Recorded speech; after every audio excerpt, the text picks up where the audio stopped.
નમસ્કાર દર્શક મિત્રો, હું છું રિપોર્ટર યાસીન ભાગોર અને આપ જોઈ રહ્યા છો ફતેપુરા લાઈવ। આજના મહત્વના સમાચારની વાત કરીએ તો ફતેપુરા તાલુકામાં 4 સ્થળોએ બંધ મકાનોને નિશાન બનાવતા ચોરો।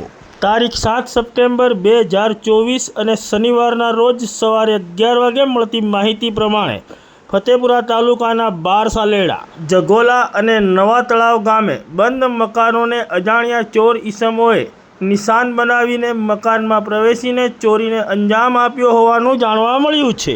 હાલમાં આ મકાનોમાં કેટલાની ચોરી થઈ છે તે જાણી શકાયું નથી।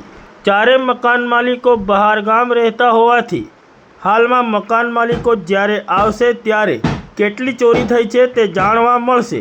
હાલ તો ફતેપુરા પોલીસને આ ચોરીની ઘટનાઓની જાણ થતાં ફતેપુરા પોલીસે ઘટના સ્થળે પહોંચીને આગળની કાયદેસરની કાર્યવાહી હાથ ધરી છે।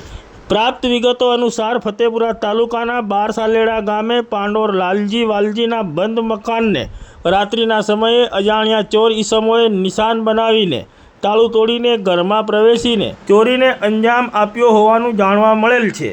જોકે મકાન માલિક બહાર ગામ રહેતા હોવાથી હાલમાં કેટલી માલમત્તાની ચોરી થઈ છે તે જાણવા મળ્યું નથી। મકાન માલિક ફતેપુરા આવવા માટે નીકળી ગયેલ છે, તે જ્યારે ફતેપુરા આવશે ત્યારે વધુ વિગતો જાણવા મળશે।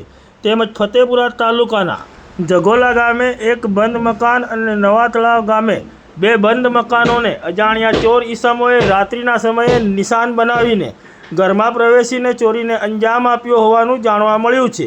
જોકે આ ઘટનામાં પણ કેટલી માલમત્તાની ચોરી થઈ છે તે જાણવા મળ્યું નથી। મકાન માલિકો આવીને જણાવશે ત્યારે ખબર પડશે કે આ ચારેય મકાનોમાંથી કેટલાની માલમત્તાની ચોરી થવા પામી છે। હાલમાં તો ફતેપુરા પોલીસને ઘટનાની જાણ થતાં ફતેપુરા પોલીસે ઘટના સ્થળે પહોંચીને આગળની કાયદેસરની કાર્યવાહી હાથ ધરી છે।